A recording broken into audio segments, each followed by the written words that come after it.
మొదటి రోజు శైలపుత్రి దుర్గా. శైలపుత్రి మంత్రదీక్ష నాకు పర్సనల్ ఎక్స్పీరియన్స్ ఏంటంటే, నేను బాగా జపం చేసినప్పుడు అమ్మవారు ఈజీగా దర్శనం ఇస్తుంది. ఎందుకంటే మూలాధార చక్రంలో ఉంటుందన్నమాట అమ్మవారు. అమ్మవారు ఉండేటటువంటి వర్ణం ఏంటంటే శ్వేతవర్ణం. శ్వేత అంటే తెల్లని చీర కట్టుకొని చేతిలో త్రిశూలం ధరించి ఒక ఆవు మీద అమ్మవారు కూర్చొని ఉంటుందన్నమాట. కాబట్టి ఈ అమ్మవారి స్వరూపం ఏంటంటే తపస్సు చేస్తూ ఉంటుంది స్వామివారి కోసం. అంటే శివుణ్ణి పొందాలి అనే డిజైర్తో స్వామివారి కోసం తపస్సు చేసేటటువంటి స్వరూపమే శైలపుత్రి దుర్గా అన్నమాట. ఈ అమ్మవారు ఏంటంటే మూలాధార చక్రంలో ఉంటుంది. ఈ అమ్మవారిని పూజించడం ద్వారా వచ్చే బెనిఫిట్స్ ఏంటంటే, గణపతి ఏ విధమైనటువంటి బెనిఫిట్స్ మనకిస్తాడో శైలపుత్రి దుర్గా కూడా అటువంటి బెనిఫిట్సే మనకిస్తుంది అన్నమాట.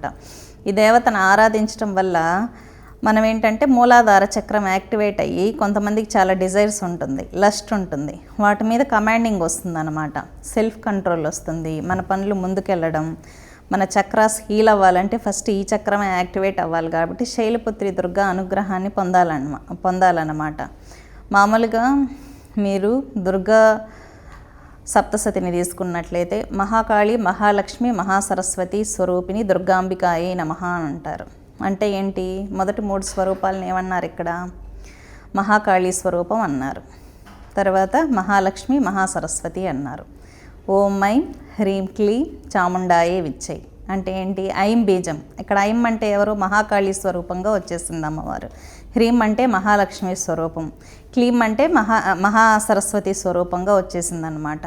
కాబట్టి నవావరణ మంత్రంలో రహస్యం అనేది వేరు. మామూలుగా ఐం బీజం అంటే సరస్వతి బీజం అని అనుకుంటూ ఉంటారు. కానీ దుర్గా నవావరణ మంత్రాన్ని తీసుకున్నట్లయితే మనం మొదటిగా ఐం అంటే మహాకాళి స్వరూపం వచ్చేస్తుంది అన్నమాట. అలాగా శైలపుత్రి ఆరాధన వల్ల ఏంటంటే ఫస్ట్ మూలాధార చక్రం యాక్టివేట్ అయ్యి మన డిజైర్స్ మీద మనకు కంట్రోల్ వస్తుంది, సెల్ఫ్ కంట్రోల్.